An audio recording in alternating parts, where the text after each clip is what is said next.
follow along with me this morning as I read from Joshua chapter 1, beginning with verse 1. We read that after the death of Moses, the servant of the Lord said to Joshua, son of Nun, Moses' aide, Moses, my servant, is dead. Now then, you and all these people get ready to cross the Jordan River into the land I'm about to give them, to the Israelites. And then verse 6 reads, Be strong and courageous, because you will lead these people to inherit the land I swore to their forefathers to give them. Be strong and very courageous. Be careful to obey all the law my servant Moses gave you. Do not turn from it to the right or to the left, that you may be successful wherever you go. Do not let this book of the law depart from your mouth. Meditate on it day and night, so that you may be careful to do everything written in it. Then you will be prosperous and successful. Have I not commanded you, be strong and courageous? Do not be terrified. Do not be discouraged, for the Lord your God will be with you wherever you go. These verses talk about a time when the children of Israel were off to a new start. Moses had led them for the past 40 years, but now he was dead. In fact, all the older generation had died off in the wilderness, and Joshua and Caleb were the only old guys left. For 40 long years, the marching orders for Moses had been, take another lap around Mount Sinai. Now, at last, Joshua received new marching orders. The book of Joshua starts with a bang. Moses, my servant, is dead. Now, therefore, arise and go. Now, that is a way to start something new. The Message paraphrases, puts it like this, Moses, my servant, is dead, so get going. And I think we can learn a lot from those marching orders. And the first lesson is this, that the past is behind you. Joshua and the people faced a paradigm shift of enormous proportions. They were about to quit being nomads and become landowners. They would soon leave their tents and move into homes. They'd quit eating manna and start enjoying harvested crops that others had planted. And they would go off of defense and start playing offense. For 40 years, they had avoided trouble by walking around it. Now it was a time to face trouble head on as warriors. It was a time to leave their slave days far behind and enjoy days of freedom in a land flowing with milk and honey. You see, Moses was dead, but God's purpose was very much alive. This was no time to stand around grieving or reminiscing about the good old days or thinking about all the regrets and the what-ifs of the past 40 years. It wasn't a time to think about the past at all. It was time to move forward. The saying on John Wesley's grave, I think, helps us carry home the point. God buries his workmen, but his work goes on. On the eve of this new year, maybe thoughts of the past are holding you back. It's easy to get bogged down in regrets over things that we cannot change. Maybe you took some wrong steps this past year. Maybe you suffered some painful losses. Maybe someone let you down or you had a big disappointment. Well, it's time to listen to Joshua's marching orders. The past is dead. Now arise and go into a new year. Years ago, a thunderstorm swept through southern Kentucky and blew over an old pear tree on a farm where the Claypool family had lived for 6 generations. Old Grandpa John Claypool grieved to lose the tree he had climbed as just a boy. For all his life, he'd enjoyed eating pears off of that old tree. Well, a neighbor came by and said, John, I'm really sorry to see that fine old pear tree blown down. And John Claypool replied, yeah, I'm sorry too. It's a real part of my past. What are you going to do now? The neighbor asked. And Grandpa Claypool paused for just a moment, and then he said, I'm going to pick the fruit and I'm going to burn what is left. You know, there is a lot of wisdom in those words. The past can have its uses. We should enjoy what is of use from the past and then burn the rest. We may need to grieve over the past. We can even rejoice in the past, but there's no point in longing for the past.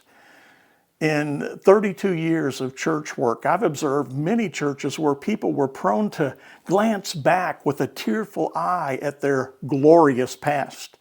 They were so caught up in reminiscing or trying to recreate the past that they didn't give any thought to their future. Surely God had great plans for them, but no one would let go of the past long enough to move ahead. And any church that gives up on the future in order to try to hang on to the past is doomed to failure. Eventually, that church will fizzle out and die.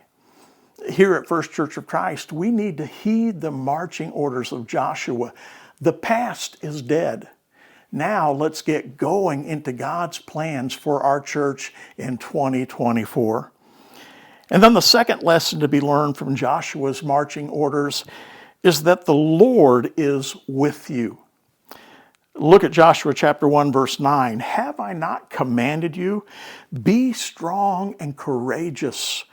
Do not be terrified. Do not be discouraged, for the Lord your God will be with you wherever you go. Strong and courageous is a tall order unless you really believe the last part of that verse. For the Lord your God will be with you wherever you go. Joshua and Caleb were two men who demonstrated their faith in that promise. 40 years earlier, they'd been a part of a posse of 14 who went behind enemy lines to spy out the promised land. The other 10 came back terrified. Why, that land's full of giants, they whined. Compared to them, we look like teeny tiny grasshoppers. Only Joshua and Caleb showed strength and courage. They said, let's go get them. The Lord is with us. But that minority report got lost in all of the doom and the gloom of the naysayers. If you look in Joshua chapter 2, you'll see how ironic it was that the children of Israel doubted God's power. Once again, spies were sent in to scout the promised land, and while they were in Jericho, they hid in the home of a woman named Rahab. And look at what she told them. I know that the Lord has given this land to you. A great fear of you has fallen on us, so that all who live in this country are melting in fear because of you. We have heard how the Lord dried up the water of the Red Sea for when you came out of Egypt, or for you when you came out of Egypt, and what you did to Sihon and Og, the two kings of the Amorites east of the Jordan, whom you completely destroyed. When we heard of it, our hearts melted, and everyone's courage fell because of you. For the Lord your God in heaven above, for the Lord your God is God in heaven above and on earth below. Because of unbelief, the Israelites wasted 40 years of wandering in the wilderness, while all the time the Canaanites were trembling in fear. I mean, even the heathens knew the Lord who parted the Red Sea had all the power of heaven above and earth below.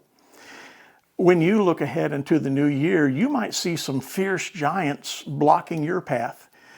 We've got people in our church family who are faced with severe health conditions in 2024. Some of you face new challenges in school or in your jobs. Some of you feel God calling you into a new form of ministry, and it makes you nervous to try something that you haven't done before. All of us face new marching orders because 2024 is a new year. Whatever the obstacles that stand in your way this next year, remember Joshua's marching orders. Be strong and courageous. Do not be terrified. Do not be discouraged, for the Lord your God will be with you wherever you go. And then the third lesson we can learn from Joshua's marching orders is sometimes hard to grasp, but it can be the best news yet. And that's the lesson of miracles will follow you.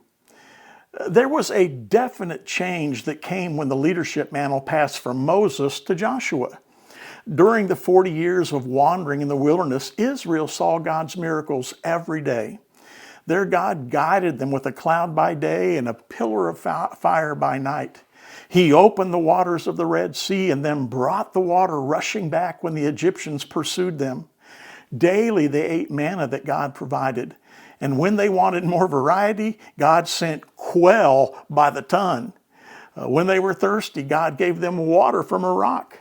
For 40 years, their clothes and their shoes never wore out. These miracles were God's way of showing them that they could trust Him. The miracles went before them at every turn. Under the leadership of Moses, they didn't have to step out in faith at all because they could see God's presence daily with their own eyes. But when Joshua came along, the marching orders changed. The guiding cloud and pillar of fire, they were gone. There was no more manna appearing with the morning dew. There were suddenly new job openings for cobblers and seamstresses because the clothes were beginning to wear out. Joshua stood facing the Jordan River, and once again God opened those waters so they could cross.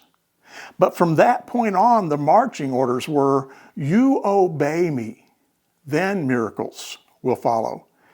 I mean, just look at the first battle that Joshua fought. You've all heard of it. Joshua fit the battle of Jericho and the walls came a-tumbling down.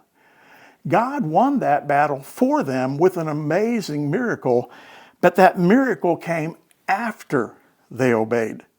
For 7 days, they marched silently around that city. And then on that seventh day, they marched around it 7 times, still silently. All of this was an act of faith in obedience to God's command. And they must have wondered, why are we doing this? I mean, it wasn't like any battle strategy ever known to man. Well, at the end of the 7th time around, the people obeyed the final instructions. And when the trumpet sounded, the people shouted. And at the sound of the trumpet, the people gave a loud shout. And the wall collapsed so that every man charged straight in, it says, and they took the city. God can certainly perform miracles anytime He chooses. But more often than not, His miracles will come after we step out in active faith. I heard about a man who wanted to demonstrate his faith in the miracle-working power of God. And so he came forward one Sunday in church and he declared that from that day forward, he would depend on God and God alone to supply all his needs. He quit his high-ranking job in a big company. Soon he was forced to move out of his expensive home into a small house in a very poor neighborhood. Time went by and he ran low on food. The first night he prayed for God to send him some food. The next morning he walked outside expecting to find food, but nothing was there. And he figured that he hadn't prayed fervently enough, and so he dedicated the second day to praying for God to send food. The next morning came and still no food. Again, he prayed all day long. God, you can do anything. I know that you can send me food. And again, he walked outside in the morning, no food. Well, by this time, he was getting desperate.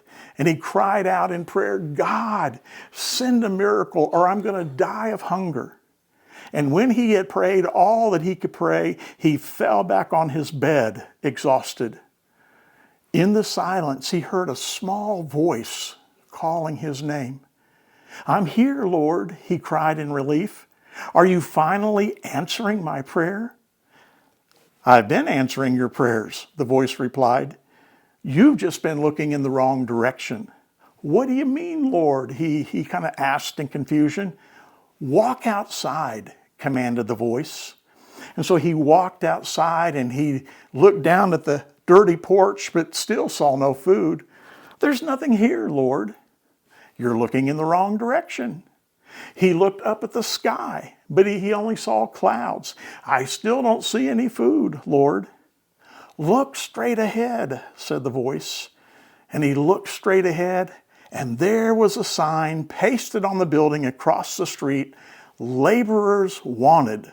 Lunch will be provided. If you want to know your marching orders, all you need to do is look straight ahead. Do you see a job that needs to be done? Then do it. If someone needs prayer, then you pray. If they need money, then give. If the trash can's full, then empty it. If the kitchen needs to be cleaned, then clean it. If the kids need some attention, then give it. If a class needs a teacher, then you teach it. If something's broken, then fix it. When you see a need and you have the ability, get busy filling that need and miracles will follow after you. That's how we show our faith in God. And that's when God will bless us in supernatural ways. You know, the world says, show me, and then I'll believe. But God says, believe me, and I will show you. His miracles will always follow when you step out in faith.